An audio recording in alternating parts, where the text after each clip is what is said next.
성경에는 젊어서나 노년이나 변함없이 한결같은 믿음으로 하나님을 섬겼고 그래서 형통한 삶을 살았던 사람들의 이야기가 많이 나옵니다. 오늘 본문의 주인공이 여호수아도 그런 사람 중에 한 사람이죠. 저는 우리 교회 모든 성도님들이 이 여호수아와 같은 그런 형통의 사람이 될 수 있기를 주님의 이름으로 축원합니다.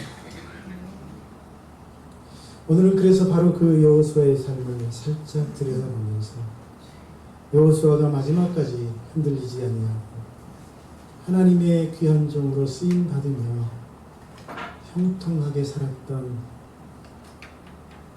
그 원인이 무엇인지를 생각하며 은혜를 나누고자 합니다.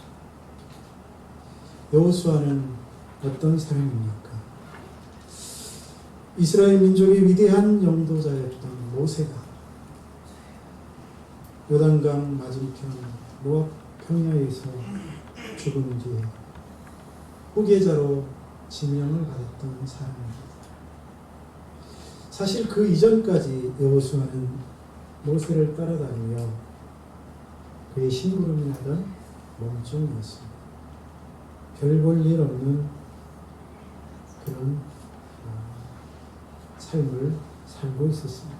그랬던 그가 이스라엘의 민족을 이끌어가는 지도자가 되었으니 얼마나 놀랍고 얼마나 충격적인 일입니까?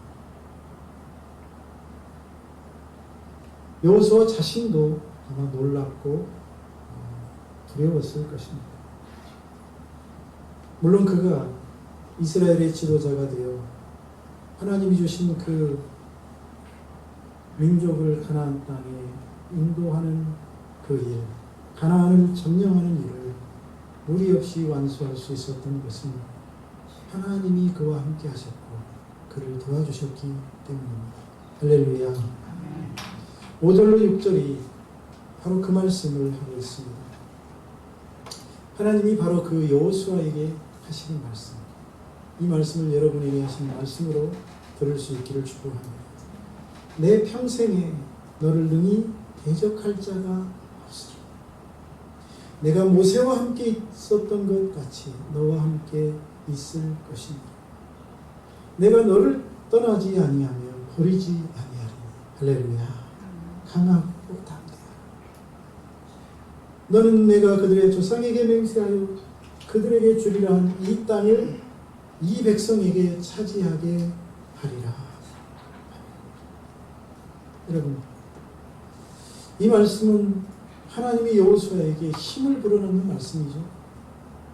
그의 마음속에 늘 우러러보던 모세를 언급하면서 그 네가 존경하는 모세와 내가 함께 있었던 것처럼 내가 너와 함께 있다.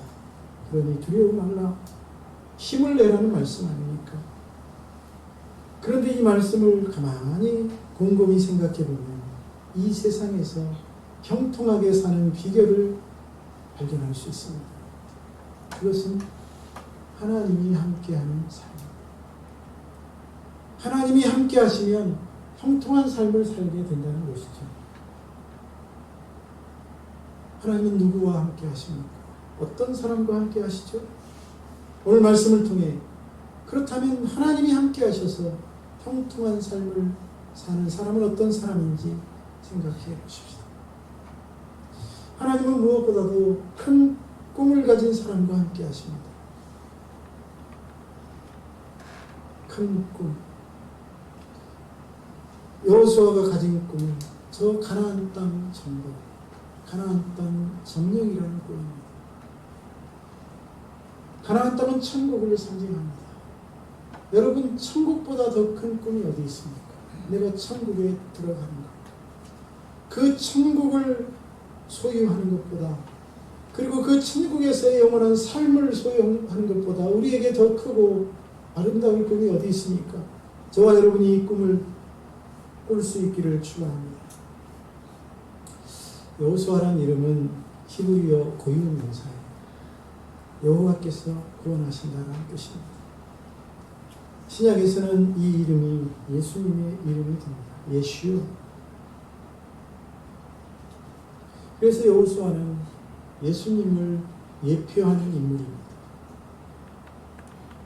모세의 인도를 따라 애굽을 탈출한 이스라엘 백성들은 모압 평지, 요단강 끝에 있는 모압 평지에 이르렀습니다. 가나안 땅을 목전에 두고 이제 요단강은 건너면 가나안 땅인데 바로 여리고성이고 아이성이 보이는데 그 앞에서 이스라엘의 지도자가 바뀝니다. 모세에서 여호수아로 말입니다. 그리고 이는 당연한 일입니다. 왜냐하면 모세는 이스라엘 백성들을 이끌고 가나안 땅에 들어갈 수도 없고 들어가서도 안 되기 때문입니다. 그 이유가 두 가지인데 표면적인 이유와 더 본질적인 이유가 있습니다. 표면적인 이유는 모세가 가데스 저 무리바 물가에서 하나님의 거룩하심을 나타내지 않았기 때문이죠. 하나님이 물이 없어서 목말라 죽겠다며 우리를 죽이려 하냐며 그 광야에서 아우성치는 이스라엘 백성들 앞에서 화가 나가지고 반석을 명하여 너는 물을 내라고 말씀하신 하나님의 말씀을 그대로 순종하지 않고 지팡이로 반석을 두 번 내리쳤습니다. 그래서 하나님은 모세로 하여금 가나안 땅에 들어가지 못할 것이라고 말씀하셨습니다. 하지만 이면에는 그보다 더 중요한 이유가 있습니다. 하나님은 그것을 모세에게 말씀하지 않습니다. 그것은 바로 모세가 율법을 대표하는 인물이기 때문입니다. 모세는 저 시내산에서 하나님으로부터 십계명을 비롯한 율법을 받았죠. 그리고 이스라엘 백성들에게 그 율법을 전달하고 율법을 가르쳤습니다.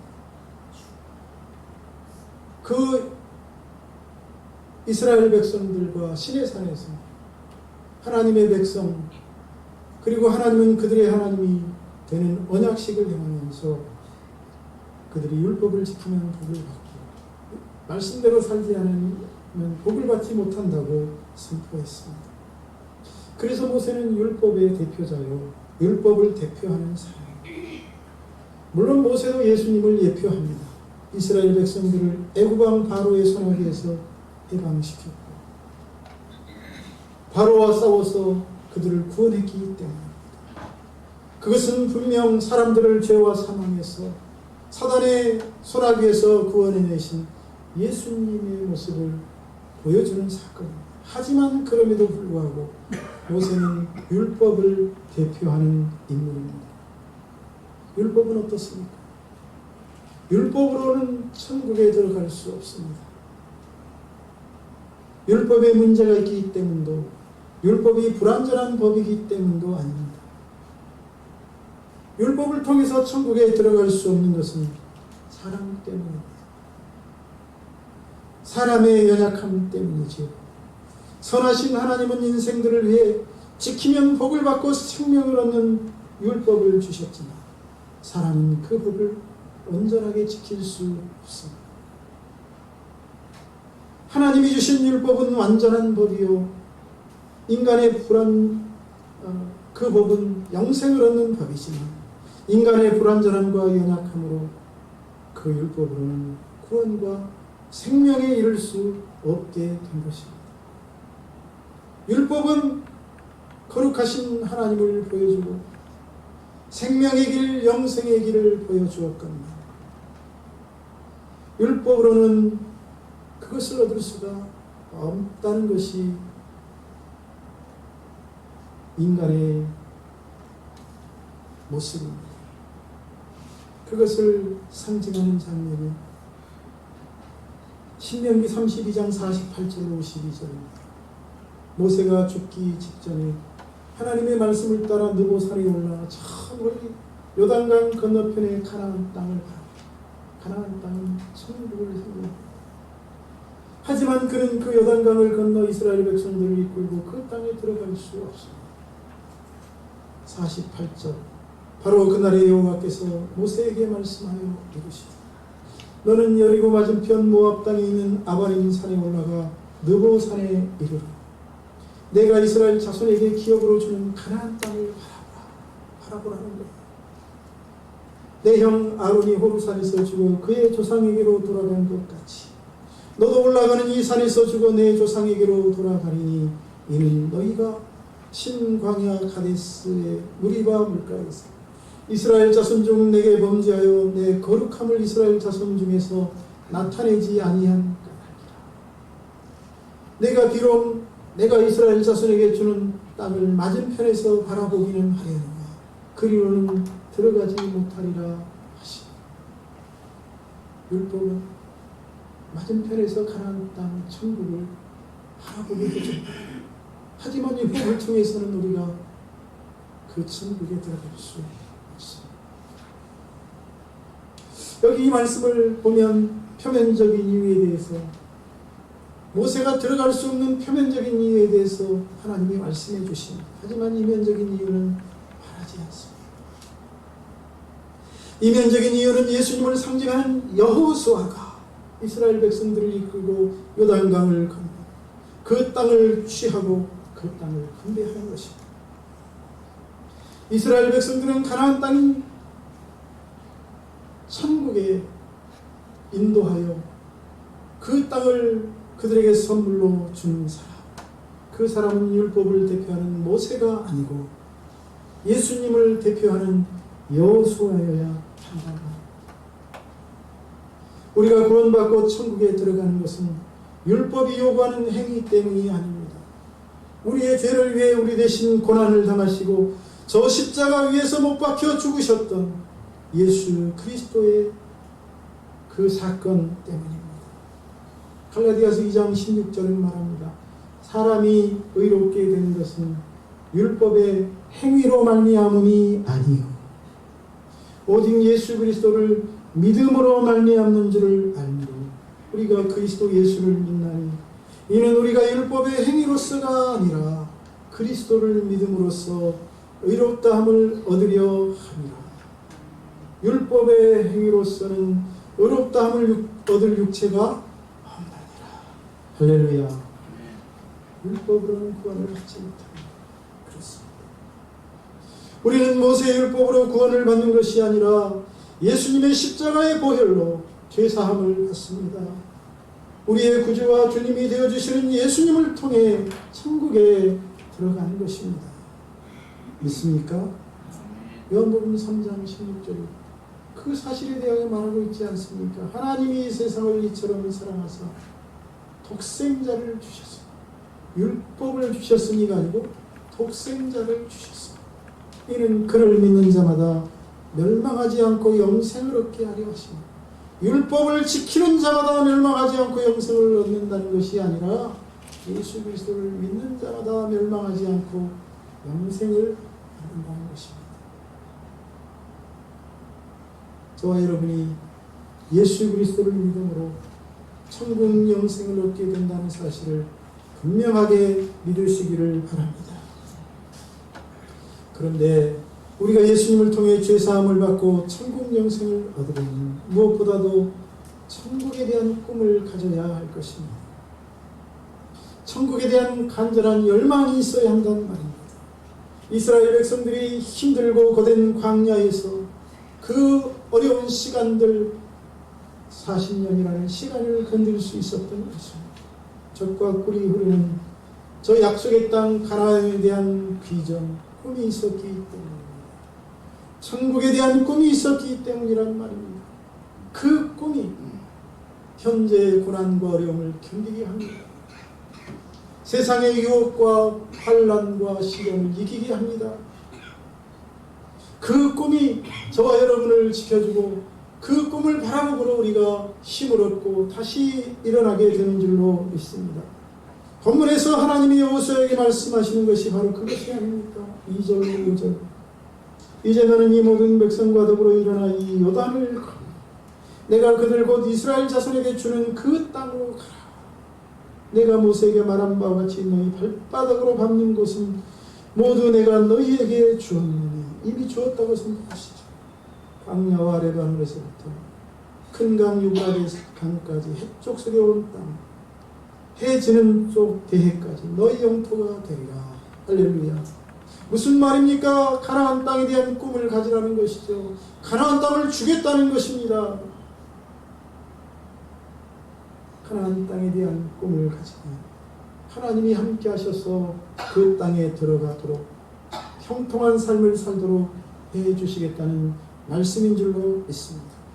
우리도 마찬가지입니다. 우리가 비록 광야와 같은 이 세상, 죄악으로 가득한 세상에 살고 있지만 우리가 천국이라는 거룩한 꿈과 큰 비전을 가진다면 우리는 이 세상에서 멸망하지 아니하고 하나님이 함께 하심으로 말미암아 그 소망을 이루게 될 줄로 믿습니다. 세상의 모든 유혹을 극복하고 마침내 천국 영생에 이루게 될 줄로 믿습니다. 그러니 천국 영생에 대한 꿈을 더 새롭게 할 수 있기를 바랍니다. 다음으로 하나님에 대한 강한 믿음을 가진 사람, 하나님은 그런 사람과 함께 하셔서 형통케 해주십니다. 여러분 생각해 보십시오. 여호수아가 갑자기 모세의 후계자가 됩니다. 후계자 수업을 받은 것도 아닙니다. 요즘 북한에서는 김정은이가 딸을 데리고 다니면서 후계자 수업을 하는 거였죠. 그렇게 오랜 동안 후계자 수업을 받은 것도 아니에요. 여호수아는 자신을 모세와 비교해 보았을 때 그래서 갑자기 후계자가 되었으니 주눅도 들었고 모세에 비교해 보니 걱정도 많았을 것입니다. 모세는 어떤 사람이지요? 애국 공주의 양아들로 들어가서 어려서부터 지도자로 성장했고 애국의 모든 학문과 군사와 정치와 외교에 정통한 사람으로 성장했습니다. 또한 모세는 어떤 사람입니까? 전능하신 하나님이 항상 함께 하시면서 그가 손을 들 때마다 지팡이를 내밀 때마다 하나님의 놀라운 역사를 일으켰던 참으로 거룩하고 신령한 사람, 감히 근처에 가기도 두려웠던 사람이죠. 그런 모세와 자신을 비교해보니 여호수아는 내세울 것이 없었을 것입니다. 그는 평범한 사람의 아들로 태어났습니다. 그리고 모세를 만난 이후 평생 모세의 수종자로 살아왔기 때문이죠. 그래서 그가 후계자로 지명을 받았을 때 내가 과연 이 하나님의 막중한 사명을 감당할 수 있을까? 이스라엘 백성들을 이끌고 요단강을 건너가 가나안을 정복한 일을 잘 해낼 수 있을까? 염려, 두려움, 걱정, 불안이 가득했을 것입니다. 하지만 이런 여러분 마음은 사단 마귀가 주는 것이라는 사실을 알아야 합니다. 디모데후서 1장 7절 하나님이 우리에게 주시는 것은 두려워하는 마음이 아니고 오직 능력과 사랑과 절제하는 마음. 할렐루야. 하나님이 주시는 것은 능력이래요. 능력. 그렇습니다. 그런 약하고 부정적인 마음, 절망적이고 나약하고 패배주의적인 생각들은 하나님이 주시는 것이 아니고 성령께서 주시는 것이 아니고 사단 마귀가 가져다 주는 것이라는 것입니다. 그래서 하나님은 여호수아가 바로 그런 사단이 주는 마음, 그런 마음에 빠지지 않도록 5절 이하에서 중요한 말씀을 해주십니다. 내 평생에 너를 능히 대적할 자가 없으리라. 내가 모세와 함께 있었던 것 같이 너와 함께 있을 것이니라. 너를 떠나지 아니하며 버리지 아니하리라. 할렐루야.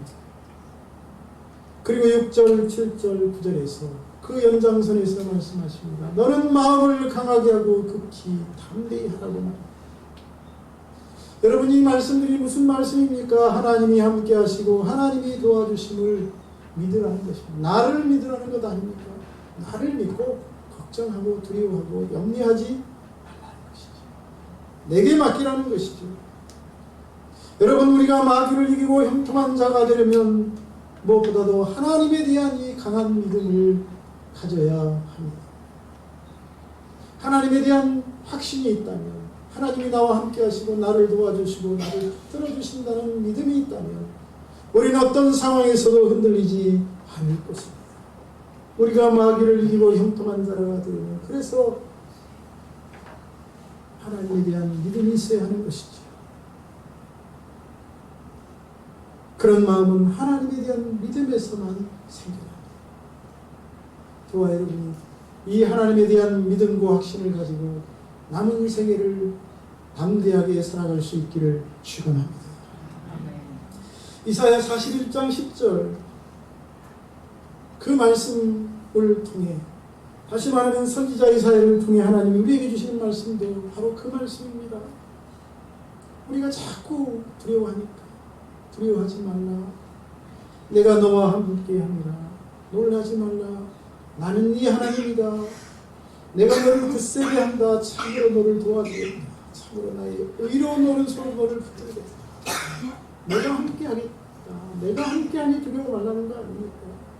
나를 믿으라는 것이죠. 얼마나 답답한 이런 말씀을 하시겠습니까? 하나님을 믿으시기 바랍니다. 우리 성도님들이 이사야의 말씀처럼 나와 함께 하시는 하나님에 대한 강한 믿음이 있기를 바랍니다. 이 확신이 일어나기를 주의 이름으로 축원합니다. 그래서 무슨 일이든지 두려워하거나 염려하지 않고 담대하게 맞설 수 있기를 축원합니다. 다음으로 하나님은 어떤 사람과 함께 하신다고, 오늘 본문은 좌우로 치우치지 않는 사람과 함께 하신다고 말씀하고 있습니다. 그래서 믿음의 사람으로 끝까지 형통한 삶을 살면 좌우로 치우치지 말아야 합니다. 어떤 분들은 이 말씀을 중용의 도를 지키라 그 말씀으로 이해하고 선포하는 것을 알았습니다. 중심을 잘 잡고 균형 잡힌 삶을 살아야 하는 말씀이라는 것입니다. 하지만 여러분, 미안하지만 이 말씀은 그런 말씀이 아닙니다. 중심을 잘 잡으라는 말씀이 아니에요. 너무 광신자도 되지 말고 너무 세상적으로도 되지 말고 적당하게, 그런 말씀이 아니에요. 너무 의롭지도 말고 너무 악하지도 말고 그런 말씀이 아니에요. 이는 어떤 말씀입니까? 하나님에 대한 분명한 믿음을 가지라는 말씀이에요. 하나님에 대한 확고한 믿음을 가지라는 말씀입니다. 세상 것들과 우리를 영원하게 하지도 못하고 우리에게 생명을 주지도 못하는 그 헛된 것들에 현혹되어 이리저리 흔들리지 말라는 말씀인 것입니다. 요셉처럼 말이죠. 그는 행복했던 어린 시절을 빼앗기고 노예로 팔려갔습니다. 죄수로 감옥에 들어갔습니다. 하지만 그런 참담한 상황 앞에서도 그는 하나님에 대한 믿음 버리지 않았습니다. 하나님에 대한 믿음을 가지고 마지막까지 하나님을 기다리더니 마침내 애굽의 총리가 되지 않았습니다. 요셉, 욥도 마찬가지입니다. 욥은 어떻습니까? 동방의 의인이요 부자였던 그가 하루아침에 모든 재산을 빼앗겨버리는, 약탈당하고 날아가는 그런 재앙을 만났습니다. 모든 사람들이 그의 현실을 안타깝게 여기며 이제는 그의 부인도 네가 믿는 하나님 저주하고 죽으라고 말합니다. 하나님이 안 계시다고 말합니다. 하지만 욥은 어떻습니까? 마지막까지 주신 이도 여호와시요 취하신 이도 여호와시니 여호와께서 찬양을 받으실지어다 합니다. 오히려 그럴수록 더욱 하나님 앞에 엎드려 경배하며 하나님에 대한 믿음을 지켰습니다. 좌우로 치우치지 않은 것입니다. 좌우로 치우치지 말라는 말씀은 다시 말하면 오직 하나님 한 분만을 바라보고 하나님만을 온전히 신뢰하라는 말씀인 줄로 믿습니다. 예수님이 그래서 하신 말씀이 있습니다. 마태복음 6장 24절. 한 사람이 두 주인을 섬기지 못할 것이니 혹 이를 미워하고 저를 사랑하거나 혹 이를 중히 여기고 저를 경히 여김이라. 너희가 하나님과 재물을 경하여 섬기지 못하는 것이다. 하나님을 사랑하거나 재물을 사랑하거나 둘 중에 하나라는 것입니다. 그 중간에 있을 수 없다는 것입니다. 여러분 무엇을 더 사랑하십니까? 하나님을 더 사랑하시나요? 물질을 더 사랑하시나요? 나는 물질보다 하나님을 더 사랑하고 하나님이 내 전부입니다라고 자신 있게 말할 수 있습니까? 하나님은 바로 이 좌로나 우로나 치우치지 아니하고 하나님만을 사랑하는 사람, 하나님에 대한 분명한 믿음을 가지고 오직 하나님만을 바라보며 살아가는 사람을 사랑하시며 그와 함께 하십니다. 그런 사람의 삶은 마침내 형통하게 되는 줄로 믿습니다. 우리 성도님들이 오늘 말씀 앞에서 나는 도대체 무엇을 섬기며 살아가고 있는지 진지하게 자신을 돌아보시고 하나님의 사람으로 새롭게 거듭날 수 있기를 주의 이름으로 권면합니다. 또한 하나님의 이 복은 말씀에 순종하는 사람에게 임합니다. 하나님이 주시는 형통의 복은 하나님의 말씀을 붙들고 사는 사람에게 주신다는 말입니다. 그러므로 형통한 자가 되고자 한다면 하나님의 말씀에 순종해야 합니다.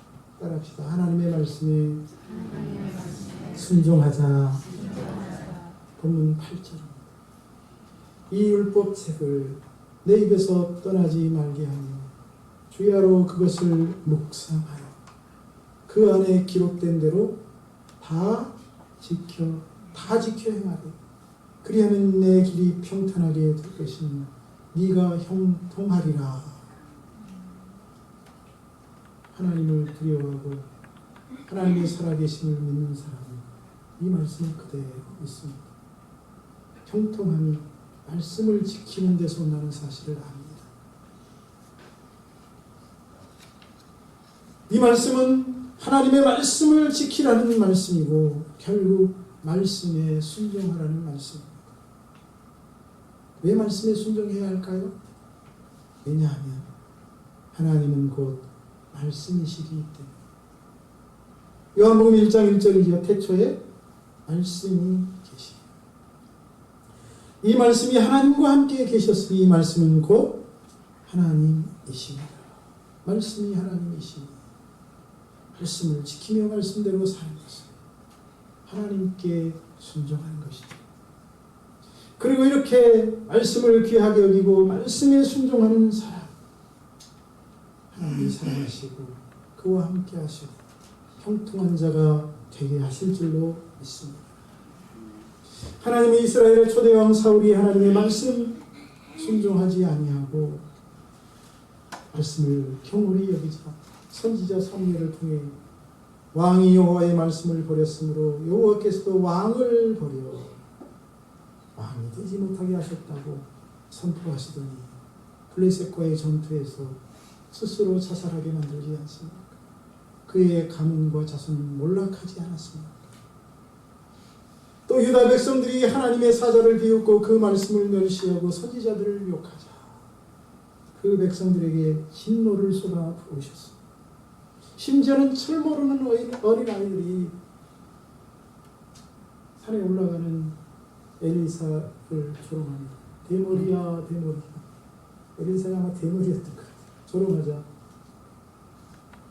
엘리사로 하여금 그들을 저주하게 하시니 갑자기 곰이 숲에서 뛰어나 그 아이들을 찢어주고.